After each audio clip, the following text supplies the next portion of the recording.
e adolescentes deve ser prioridade.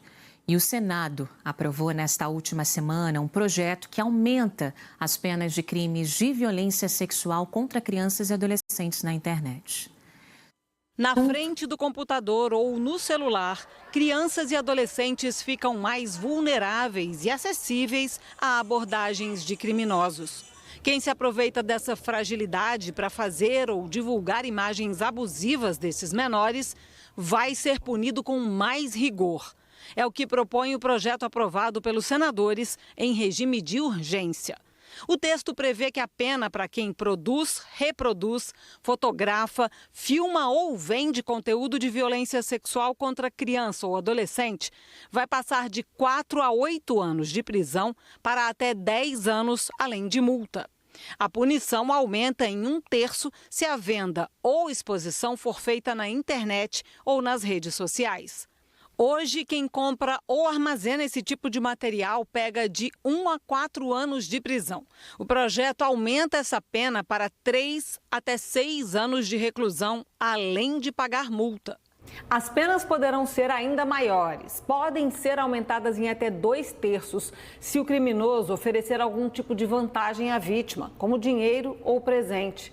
Ou ainda, se a pessoa tirar proveito de uma relação de confiança ou de autoridade com a criança ou adolescente.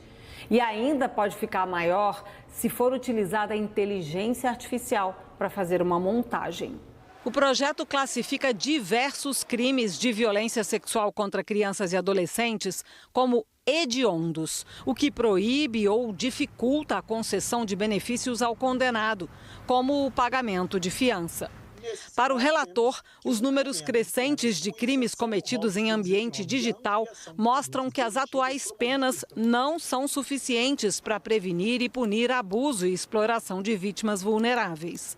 Nesse cenário, temos que o incremento de penas, sua inserção no rol de crimes hediondos e a ampliação de condutas delitivas promovidas pelo projeto são medidas adequadas e necessárias. Esta professora da Universidade de Brasília considera a proposta muito importante. No ambiente virtual, há uma possibilidade muito grande de propagação de imagens, de crimes, e as crianças e adolescentes têm fácil acesso às plataformas, né? Então, esse aumento de pena vai desestimular e vai tornar efetiva a proteção da criança e do adolescente no ambiente virtual. Uma medida muito importante. Para falar mais sobre esse assunto, nós convidamos o advogado criminalista Eurobento Maciel Filho, mestre em Direito Penal. Professor, muito obrigada pela presença aqui para discutir um assunto tão importante. Eu já começo perguntando ao senhor, pedindo, na verdade, a sua análise sobre esse projeto, como o senhor recebe essa notícia.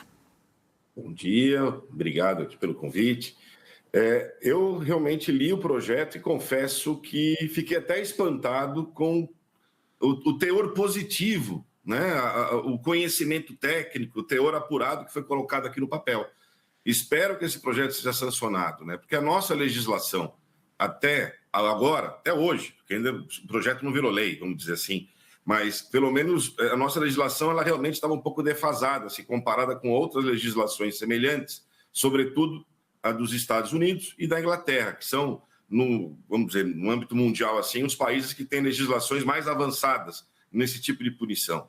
E esse projeto ele preenche diversas lacunas que até então existiam no nosso ordenamento jurídico e espero que seja sancionado pelo presidente. E, doutor, chama atenção a inclusão de diversos crimes de violência contra crianças e adolescentes, violência sexual, no rol de crimes hediondos. Comenta um pouco para a gente o que o senhor acha sobre essa decisão. Olha, nesse ponto específico, eu acho que isso é uma questão um pouco mais, digamos, ela não é uma medida que demonstra grande eficácia, porque a lei dos crimes hediondos era de 1990.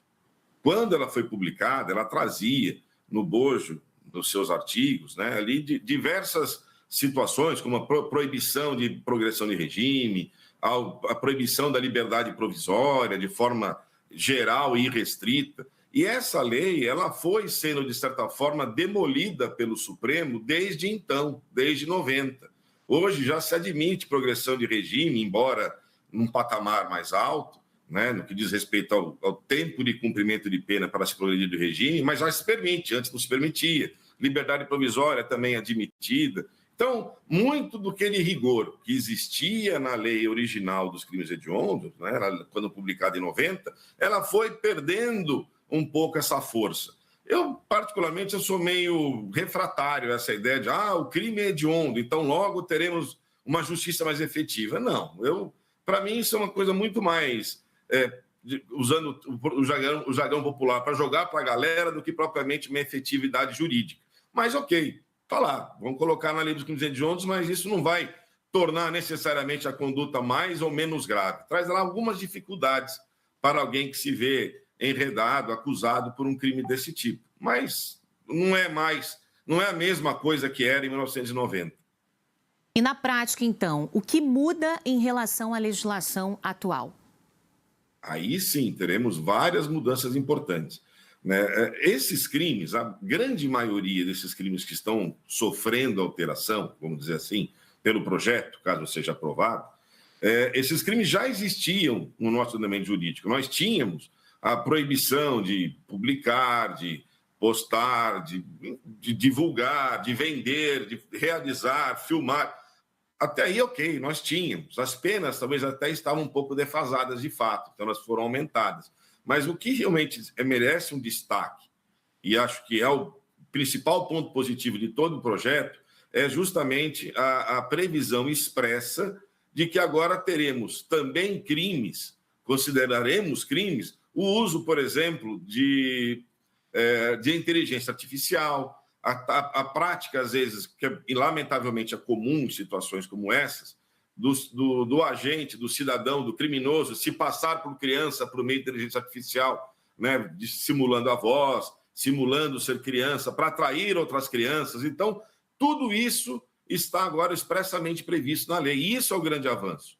E temos duas medidas novas também de cunho investigativo, que também, a meu ver, são muito positivas. A primeira é a possibilidade expressa de agentes policiais, vamos dizer assim, se disfarçarem, usarem outros nomes, usarem nicknames diferentes, até simulando ser crianças, para se infiltrar na internet. Isso é muito positivo, né? E aí captar elementos de prova, eventualmente, contra agentes criminosos que estejam praticando as condutas delitivas. E a outra medida se chama uma ronda virtual, aí passível de ser realizada por agentes de polícia e membros do Ministério Público, de realmente entrar no sistema digital e tentar buscar ali elementos de prova em sites públicos, em ambiente público de internet, para ficar bem claro, mas tentar obter meios de prova para a posterior persecução penal. Isso eu acho muito positivo. Doutor, me chamou a atenção porque o projeto também troca ali um termo. O termo pornografia, por exemplo, não pode mais ser usado para material obsceno de crianças e adolescentes e também condutas, né, obscenas em relação a essas crianças e adolescentes. Não é só uma mudança de termo.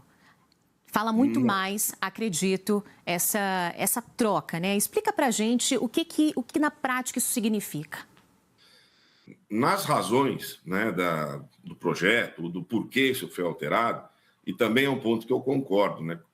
A lei até então existente, ela trazia muito ali cenas de sexo explícito e pornografia, né? Quando você troca isso para uma palavra mais ampla, mais genérica, como violência sexual, você não está se preocupando se ali há cenas de sexo explícito, se ali há conteúdo de pornografia que nos remete, às vezes, para sites de pornografia adulta, né? Então, o termo violência sexual, ela, além de ser mais abrangente, ela também dá ao leitor, a quem interpreta a lei, uma conotação de qualquer tipo de violência de cunho sexual, inclusive apenas assistir a um vídeo de violência sexual contra criança ou adolescente, que ainda que não tenha pornografia, mas que seja uma cena sexualizada, um vídeo, por exemplo, que filme ali partes íntimas da criança, ainda que vestidas. Então, isso dá uma ideia de mais amplitude no combate a esse tipo de crime. Eu acho positivo também. E só para a gente fechar, doutor, também me chama a atenção a exigência de atendimento psicossocial, psicológico, incluindo, ficou ótimo, incluindo o responsável, inclusive, o que fez a violência, o responsável pela violência nesse papel de tentar ali resolver de alguma forma essa questão. Como fica? Então, esse é um ponto que eu acho que vai gerar um pouco de discussão no ambiente jurídico, né? Porque você impor obrigação a alguém pela prática de um crime, de um delito tão grave quanto esse, acho que até aí não é o problema. Agora, o problema é saber se esse alguém, independentemente da prática delitiva, tem ou não condição para custear esse tratamento.